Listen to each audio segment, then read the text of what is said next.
Hello and welcome to Box Office Receipts. I'm your host Tyler Callahan, and we are going to start off with In the Pipeline.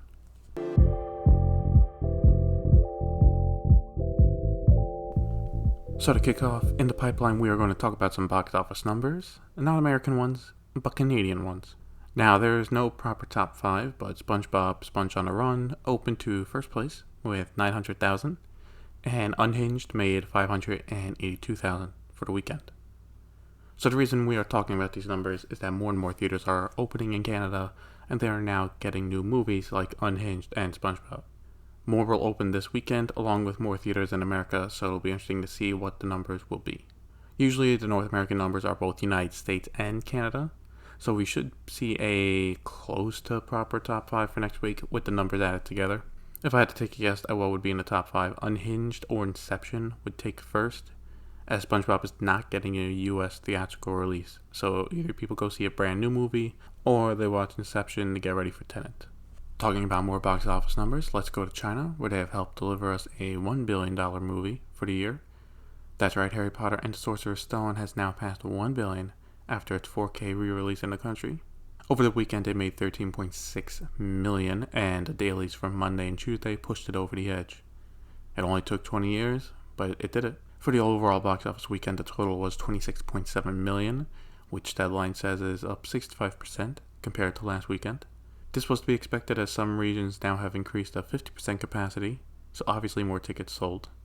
The other big release in China was the biggest movie in 2020 so far, which is Bad Boys for Life, which did not do great at $3.2 million for the weekend. Now, what is coming up next for China is one of their big movies, the 800, which opens on the 21st.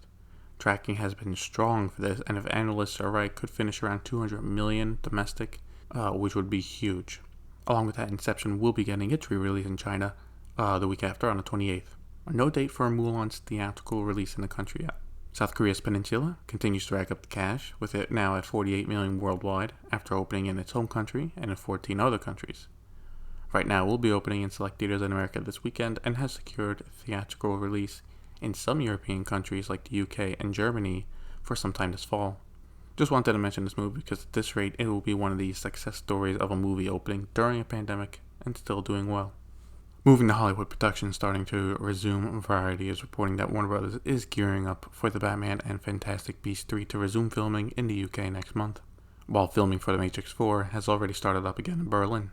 Another blockbuster that has been filming for a few weeks now and has now started to scale back, Jurassic World Dominion, has been shooting in Malta. However, with a spike of cases in the country, along with 4 crew members testing positive, they are scaling back the filming.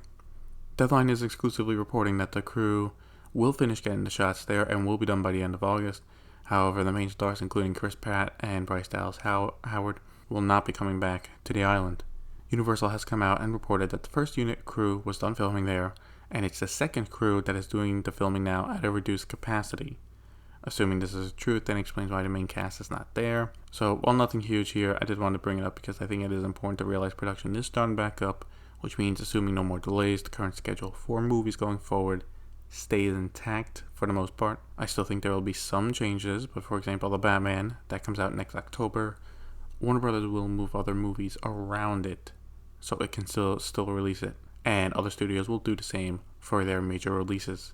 The one thing I wonder is, looking at the current jam-packed 2021 schedule, which smaller ones get moved to a later date and which ones go directly to a streaming platform? That's something to think about. New movies are also getting prepared, with Sony signing Olivia Wilde to direct a secret female-centric Marvel movie, with Deadline saying it'll be about Spider-Woman.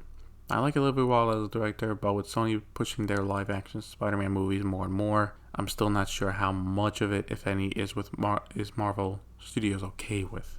Yes, Sony does not need their approval, but it looks from the outside they know Disney needs Spider-Man more and more, so they are developing a universe around Spider-Man, and what can Disney do? Not use Spider-Man? Also, if these side films do not eventually tie into at least one Spider-Man movie, or Spider-Man himself appears in these movies, what's the point?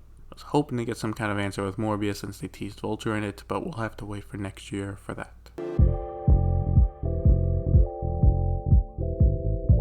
VOD Premium is a bit quiet this week, but Apple made sure there was at least some news. They have acquired another film, this time from Idris Elba, The movie does not have a title yet, with the only info right now is that it is a thriller set in Africa. Alba will star in the movie, and he will also produce along with Simon Kinberg of X-Men fame. Personally, I like this for the simple fact I want to see movies in new locations. As the world becomes more and more modern and global, I want to see movies use locations that are underutilized, like locations in Africa and the Middle East, for example. Also, Alba is a really good actor, so there's that to look forward to as well. The last story we have is a new release for Disney Plus this week, with the one and only Ivan premiering. The reviews started mixed, but on Rotten Tomatoes it is now up to 70% from critics, so it should be a decent time for families to watch. And that'll be it for this week's episode of Box Office Receipts. A bit quiet, but next week we have more Chinese box office news and numbers from DC fandom to go over. Question I have for this week is, do you think it is smart for Sony to continue to make Spider-Man movies without Spider-Man? Let me know on my Facebook page. Link to the page is in the show notes. Thank you for listening, and see you next week.